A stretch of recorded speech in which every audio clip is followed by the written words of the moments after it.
Hair loss जो होता है वो नॉर्मल भी हो सकता है और एबनॉर्मल भी। नॉर्मल होता है जो आपका टेम्पररी हेयर लॉस होता है, पर एबनॉर्मल वो होता है जो परमानेंट होता है। अगर हम बात करते हैं टेम्पररी हेयर लॉस यानी कि नॉर्मल हेयर लॉस, उसमें क्या होता है कि आपकी रूट इंटैक्ट है, बस आपके बाल जो हैं कमज़ोर हो गए हैं, वीक हो गए हैं, जिसकी वजह से वो झड़ना शुरू हो गए हैं। अब वो झड़ किस वजह से सकते हैं? पहली चीज़ जो होती है कि अगर आपको कोई बहुत लंबा बुखार रहा हो या कोई पेट की तकलीफ रही हो, जिसके बाद आपका स्कैल्प रिएक्ट करता है, आपके बाल शेडिंग फेज़ में जाते हैं। दूसरी सिचुएशन ये होती है कि आपको कोई बहुत क्रॉनिक डेफिशिएंसी चल रही हो, यानी कि आपका विटामिन बी12 कम हो, आयरन कम हो, डी कम हो, जिसकी वजह से बालों को उतना न्यूट्रिशन नहीं मिल रहा, तो वो शेडिंग फेज़ में चले जाते हैं।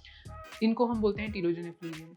उसके बाद हमारा तीसरी कंडीशन है कि आपको स्कैल्प पे ही कोई ऐसा कंडीशन हो, जैसे कि सोरियासिस हो रही हो या डर्मेटाइटिस हो रहा हो या आपका डैंड्रफ हो रहा हो, जो आपके स्कैल्प को इतना अनहेल्दी रखता है कि जिसकी वजह से रूट्स जो हैं वो वीकर होने लगती हैं और आपको अल्टीमेटली हेयर फॉल दिखता है।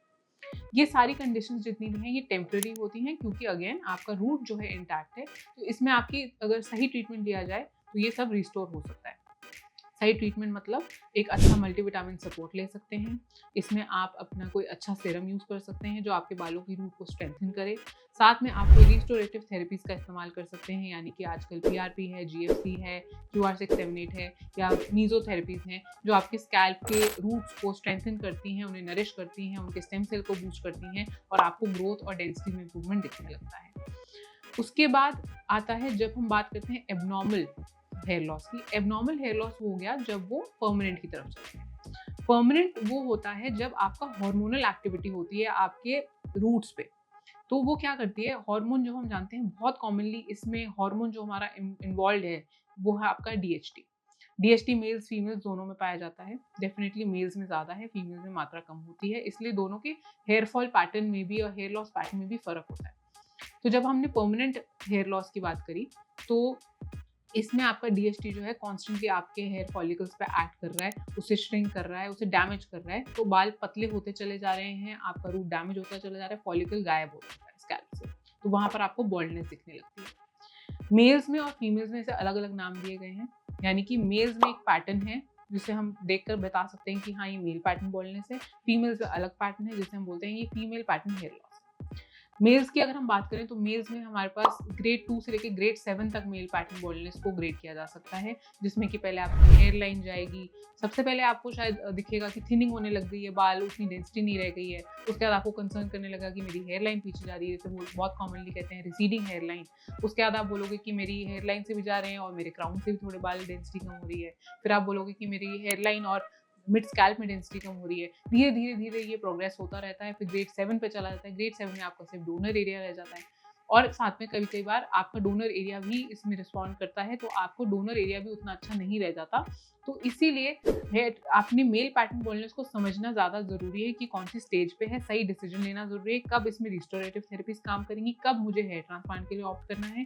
क्योंकि अगर आपका डोनर एरिया अच्छा है, तो आपका हेयर ट्रांसप्लांट का रिजल्ट अच्छा आएगा। अगर आपने सही टाइम पे रिस्टोरेटिव थेरेपीज़ या मेडिकेशंस या डीएचटी ब्लॉकर या मिनॉक्सिडिल, इन सब चीज़ों का सहारा लेना शुरू कर दिया, तो आप काफ़ी हद तक अपने स्कैल्प को प्रोटेक्ट कर सकते हैं, अपने बालों को रिटेन कर सकते हैं और उसे प्रोग्रेसिव होने से बचा सकते हैं।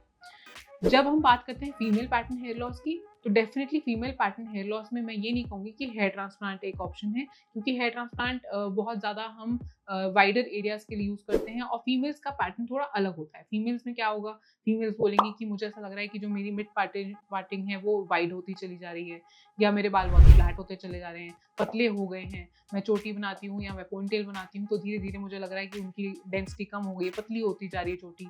या फिर साथ में बोलेंगे कि मेरा स्कैल्प मुझे बहुत ज़्यादा विजिबल है। तो उनके इसमें हम सिर्फ रिस्टोरेटिव थेरेपीज़ हैं जो बहुत अमेजिंगली वर्क कर सकती हैं। अगेन रिस्टोरेटिव थेरेपीज़ का मतलब है कि आपका जीएफसी, पीआरपी, क्यूआर678 एंड साथ में मल्टीविटामिन्स का सपोर्ट। एंड अगर आप ये सब करते हैं तो आप काफ़ी हद तक अपने स्कैल्प के फॉलिकल्स को रिटेन कर सकते हैं, उन्हें वापस ग्रो करने में मदद कर सकते हैं। आपको डेंसिटी फुलर दिख सकती है, बट डेफिनिटली जो बाल पतला हो गया वो वापस मोटा घना नहीं हो सकता। But you can start seeing कि जो स्कैल्प में खालीपन था वो भरने लगा है। अगर फीमेल्स में भी ऐसा कुछ है कि छोटा एरिया है जहाँ पर प्रोमिनेंट बॉल्डनेस है, तो वहाँ पर हम हेयर ट्रांसप्लांट कर सकते हैं।